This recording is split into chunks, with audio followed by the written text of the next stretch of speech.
Bharatiya Janata party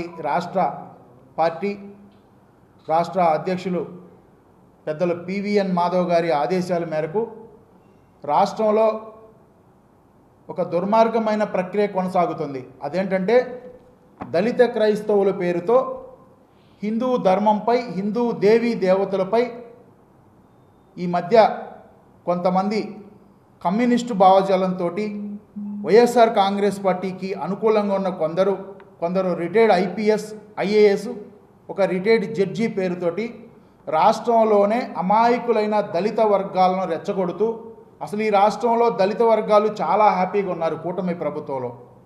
దేశవ్యాప్తంగా దళితులందరూ కూడా భారతీయ జనతా పార్టీకి అత్యధికమైన మెజారిటీతోటి దళిత వర్గాలు పట్టం కడుతుంటే అది జీర్ణించుకోలేక కాంగ్రెస్ పార్టీ, దానికి అనుబంధంగా ఉన్నటువంటి కమ్యూనిస్టులు, ఈ రాష్ట్రంలో ప్రతిపక్షం పేరు చెప్పుకుంటున్న వైఎస్ఆర్ కాంగ్రెస్ పార్టీకి సంబంధించిన కొంతమంది వారి అనుకూలరు ఈరోజు రాష్ట్రంలో దళిత వర్గాలలో అనేకమైన అపోహాల పేరుతోటి ఒక నేరేటివ్ బిల్డ్ చేస్తున్నారు ప్రజల్లో. ముఖ్యంగా మేము భారతీయ జనతా పార్టీ తరఫున రాజ్యాంగం మీద ప్రమాణం చేసి ఈ రాజ్యాంగంలో ఉన్న ఆర్టికల్ ఖచ్చితంగా మేము ప్రజలకు తెలియజేయాలా, రాష్ట్రంలో నిజాలను ప్రజలకు తెలియజేయాలని మా రాష్ట్ర అధ్యక్షుల పిలుపు మేరకు, ముఖ్యంగా అసలు ఈ ఎస్సీ రిజర్వేషన్లు ఎందుకు వచ్చినాయి అంటే, ఎవరైతే సమాజంలో అంటరానితనానికి గురై ఎలివేతకు వెనుకబాటుకు గురైన షెడ్యూల్ కులాల వారిగా గుర్తించి వారి యొక్క అభ్యున్నతి కోసం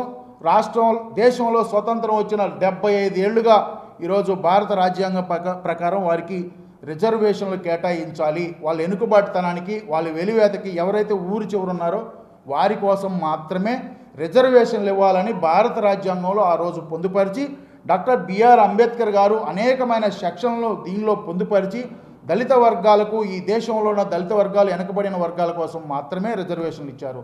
ఎవరైతే బ్రిటిష్ వాడి మతం, మహమ్మదీయుల మతం తీసుకున్న దళిత వర్గాలకు, దళితుల నుండి మైనారిటీలోకి మారిన వారికి, క్రైస్తవుల్లో మారిన వారికి ఈ రిజర్వేషన్లు వర్తించమని ఆనాడు అంబేద్కర్ గారు ఈ రాజ్యాంగంలో చెప్పడం జరిగింది.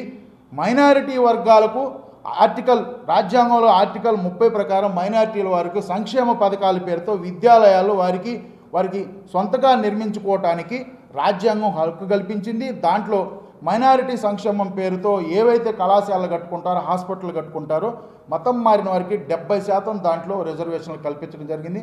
వాళ్ళ సంక్షేమం కోసం దేశం అనేకమైన సంస్కరణలు కూడా తీసుకురావడం జరిగింది. వీళ్ళు ఎంతప్పటికీ దుర్మార్గంగా కొంతమంది గతంలో కాంగ్రెస్ పార్టీ యూపీఐ గవర్నమెంట్ ఉన్నప్పుడు మతం మారితే కులం బోధని ఒక దుర్మార్గమైన నేరవుతో సుప్రీంకోర్టులో పిల్లేసి, అంటే మతం మారొచ్చు, మీకేం ఇబ్బంది లేదు, మేము మీ అనుకుంటున్నాం అనే ధోరణితో వాళ్ళు ఆ రోజు చెప్పడం వల్ల ఈరోజు దళితులు చాలామంది కూడా ఇబ్బందులు పడుతున్నారు. ఈరోజు దళిత వర్గాలకి మేము, ఈ రాష్ట్రంలో ఉన్న దళిత వర్గాలకు ముఖ్యంగా మేము చెప్పేది ఏంటంటే, భారత రాజ్యాంగంలో 25వ అధికరణం కానీ, 26వ అధికరణం కానీ, 27వ అధికరణం సాక్షిగా మతం మారిన వారికి రిజర్వేషన్లు వర్తించవని ఈ రాజ్యాంగంలో ఖచ్చితంగా పొందుపరిచి ఉంది. గతంలో డాక్టర్ బిఆర్ అంబేద్కర్ గారు ఒక విషయాన్ని చెప్పడం జరిగింది. అదేంటంటే, మత ప్రాతిపదికంగా రిజర్వేషన్లు ఉంటే ఈ దేశం విభజన జరుగుతుంది. గతంలో జరిగిన విభజన కూడా మత ప్రాతిపదిక రిజర్వేషన్ల వల్లనే జరిగిందని డాక్టర్ బిఆర్ అంబేద్కర్ గారు తెలిపారు. ఇది ప్రజలందరూ కూడా గుర్తుంచుకోవాలి. ముఖ్యంగా ఈరోజు రాష్ట్రంలో కొంతమంది దుర్మార్గులు కేవలం కూటమి ప్రభుత్వంపై, హిందూ ధర్మంపై ప్రతినిత్యం కూడా సభలో సమావేశాలు ఏర్పాటు చేసి కూటమి ప్రభుత్వానికి వ్యతిరేకంగా దళితులకి ఈ రాష్ట్రంలో ఏదో జరిగిపోతుందని, దళితులు చర్చికి వెళ్తే వాళ్ళు క్రైస్తవులుగా గుర్తిస్తున్నారు, వారికి రావాల్సిన హక్కులని కూడా కోల్పోతారని వాళ్ళని ఒక భయభ్రాంతులకు గురి చేసి వారిపై ఒక నేరేటివ్ బిల్డ్ చేసి వారిని భారతీయ జనతా పార్టీకి, హిందూ ధర్మానికి, కూటమి ప్రభుత్వానికి వ్యతిరేకంగా తయారు చేస్తున్నారు. ఇది తప్పు.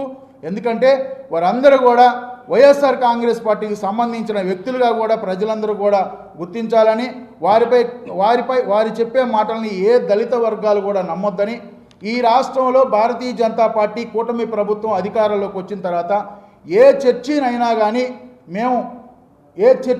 కానీ కూల్చడం కానీ, ఏ చర్చినైనా ఆపడం కానీ జరిగిన ఒక్క సంఘటన కూడా లేదు. ఆంధ్రప్రదేశ్లోనే కాదు, దేశంలో లేదు. అసలు ఆంధ్రప్రదేశ్లో దళిత వర్గాలు చాలా సంతోషంగా ఉన్నారు. ఎందుకంటే వీళ్ళకి ఏదో ఒక కారణం కావాలి, ఒక పాస్టర్గా ఉన్న వ్యక్తి ఒక వ్యక్తి మీద అట్రాసిటీ కేసు పెడితే ఎలా చెల్లుతుంది? అది మీడియా మిత్రులు కూడా ప్రశ్నించాలా?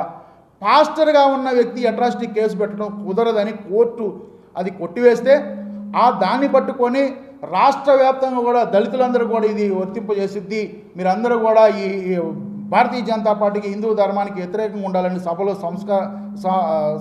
సభలు పెట్టి వారు మా పార్టీని, హిందూ ధర్మాన్ని నిత్యం దోలనాడుతున్నారు. ఇది ఎంతవరకు సమంజసమని కూడా మేము వారికి తెలియజేస్తున్నాం.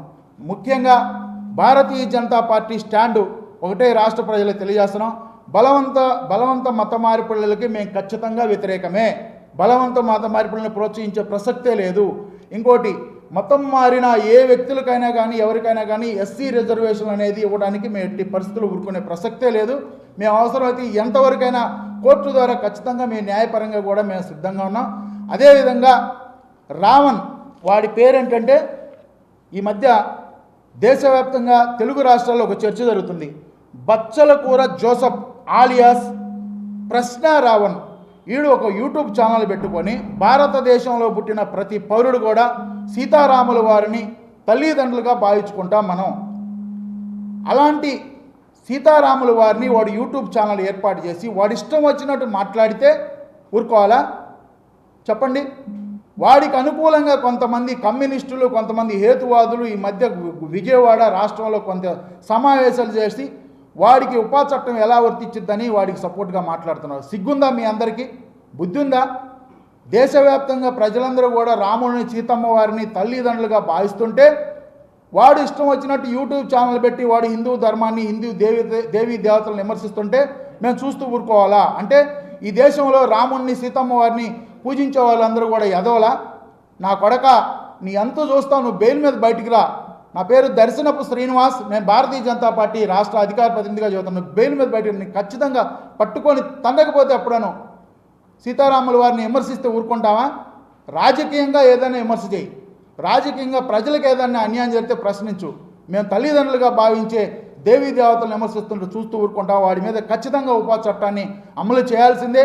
వాడు అసలు శాశ్వతంగా బయటికి రాకుండా వాడి మీద చట్టం పెట్టాల్సిందే. ఈరోజు క్రైస్తవ భావజాలంతో ఉన్న మాజీ ముఖ్యమంత్రి జగన్మోహన్ రెడ్డి, నీకు సిగ్గుందా? నువ్వు వాడి భార్య వస్తే ఎయిర్పోర్ట్లో తల మీద చేయి పెట్టి నువ్వు ఆమెని నేనున్నానని చెప్తావా? సిగ్గుందా? అంటే రాష్ట్ర ప్రజలందరూ కూడా జగన్మోహన్ రెడ్డికి బుద్ధి చెప్పాలా? నువ్వు క్రైస్తవ భావజాలంతో క్రైస్తవ మతంలో ఉండి హిందూ దేవతలను విమర్శించిన వాడి భార్య నీ దగ్గరకు వస్తే ఆమెకు నేను అండగా ఉన్నానని చెబుతావు. ఎలా చెప్తావు నువ్వు? ఖచ్చితంగా జగన్మోహన్ రెడ్డి మీద కూడా చర్య తీసుకోవాలని గౌరవం ముఖ్యమంత్రి గారు చంద్రబాబు నాయుడు గారు చాలా సౌమ్యంగా ఉంటున్నాడు. ఇలాంటి దుర్మార్గుల మీద నిజంగా ఉపా చట్టాన్ని ఖచ్చితంగా ప్రవేశపెట్టాలా, వాడి భార్య మీద కూడా పెట్టాలా. ఈసారి నుండి ఏ ఒక్కడైనా హిందూ ధర్మం మీద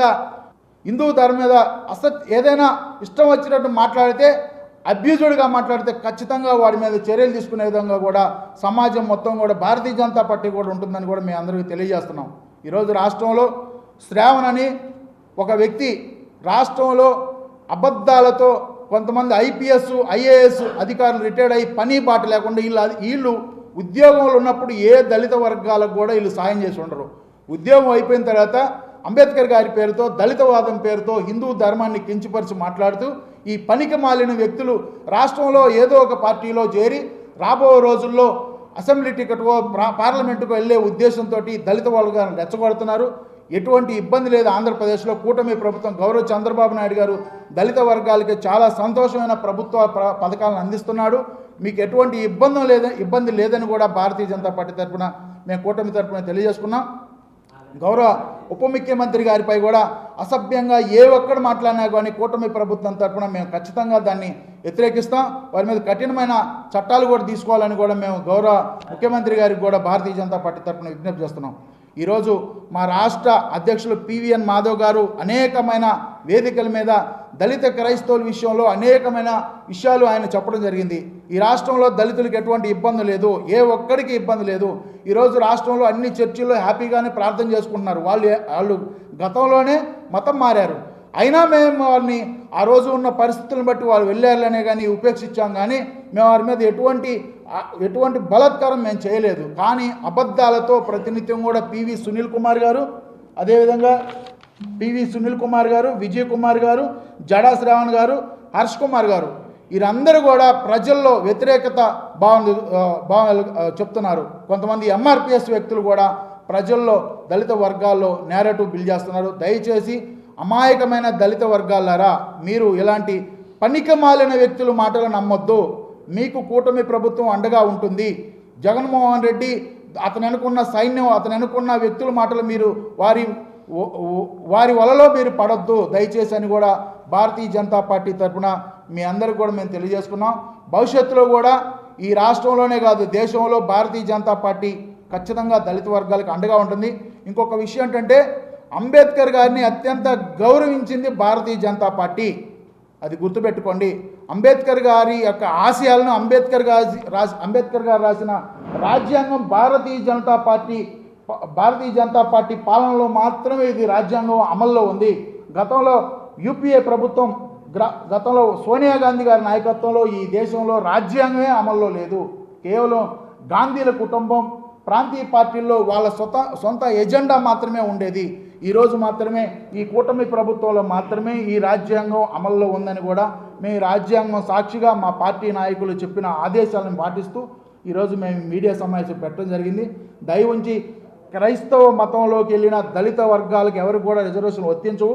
తిరిగి అవకాశం ఉంటే మన ధర్మంలోకి రండి, మిమ్మల్ని హ్యాపీగా స్వీకరిస్తాం. మీ అందరికీ కూడా అనేకమైన సంక్షేమ పథకాలు గౌరవ చంద్రబాబు నాయుడు గారు ప్రవేశపెడుతున్నారు, కూటమి ప్రభుత్వం ప్రవేశపెడుతుంది. పవన్ కళ్యాణ్ గారు కానీ మాధవ్ గారు కానీ మీ అందరికీ కూడా అండగా ఉన్నారు.